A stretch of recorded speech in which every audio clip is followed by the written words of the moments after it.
কথায় আছে না, জন্ম মৃত্যু বিয়ে এটা সবকিছুই আল্লাহর হাতে। আমরা যত কিছুই প্ল্যান করে রাখি না কেন, সবকিছু কিন্তু সৃষ্টিকর্তা আর উপরওয়ালার ইচ্ছাতেই হয়ে থাকে। এই যে আমাকেই দেখেন, আমি শহরে বড় হয়েছি, তবে আমার বিয়ে হয়েছে গ্রামের বাড়িতে। আসসালামু আলাইকুম, সবাইকে ওয়েলকাম করছি নতুন একটা ব্লগ ভিডিওতে। আপনারা সবাই কেমন আছেন আর কে কোথা থেকে আমার ভিডিওটি দেখছেন সেটা অবশ্যই কমেন্ট করে জানাবেন।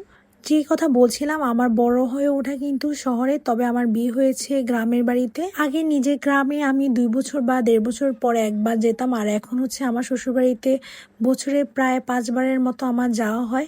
কয়েক মাস পর পরই যাওয়া হয়। আর এখানে হচ্ছে ভাবিরা যখন লার্কি চুলায় রান্না করে, তো আমারও খুব ইচ্ছে করে লার্কি চুলাতে রান্না করতে।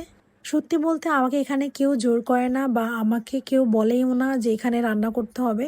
তবে আমি আমার ইচ্ছা মতোই রান্না করি, কারণ আমার কাছে এরকম লার্কি চুলাতে রান্না করতে বেশ ভালোই লাগে।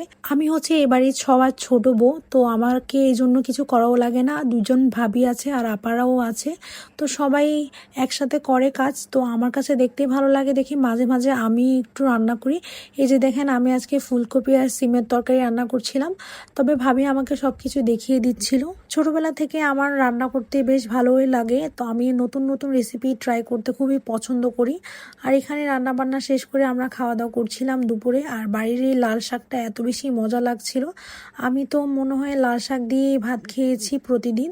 আর এই লাল শাকের কালারটা একদম লাল টুকটুকে ছিল, সাথে আরো অনেক ধরনের আইটেম ছিল। খাওয়া দাওয়া শেষ করে আমার মনে পড়লো একটু আলু পোড়া দিতে, তো এই আলু পোড়াটা দিয়েছিলাম। আর আমি খাওয়া দাওয়া পরে যখন বিকাল হয়েছে তখন এই আলু পোড়াগুলো উঠিয়েছিলাম।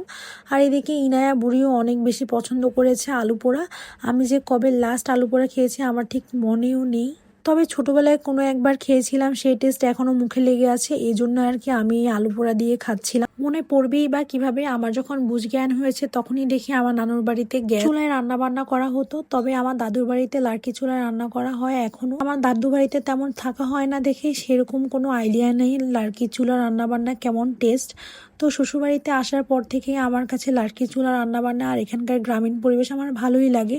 শুধু একটাই সমস্যা, সেটা হচ্ছে এখানকার পানি, এটা আমার একদমই স্যুট করে না। কারা কারা ফরিদপুরের আছেন আর তাদের পানির জন্য প্রবলেম হয় সেটা অবশ্যই কমেন্ট করে জানাবেন। এখানকার পানিতে এত বেশি আয়রন, যেটা আমার খুবই অ্যানোয়িং লাগে। এই জন্য আমি ঠিক মতো শাওয়ার নিতে পারি না, আর মুখ ধুলেও কেমন জানি আঠা আঠা হয়ে থাকে। তো আমি এখানকার মিনারেল পানিটা খাই। প্রথম প্রথম তো আমি এই পানি খেয়ে অসুস্থ হয়ে গিয়েছি, এরপরে আমি বুঝতে পেরেছি যে এখানকার পানি আমার স্যুট করে না। তবে এই গ্রামীণ দৃশ্যগুলো দেখতে আমার খুবই ভালো লাগে, এইটুকুই কম্প্রোমাইজ তো করাই যায়।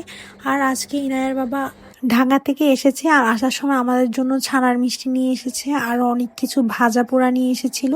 তো আমরা সন্ধ্যার নাস্তায় ওগুলো খেয়েছি।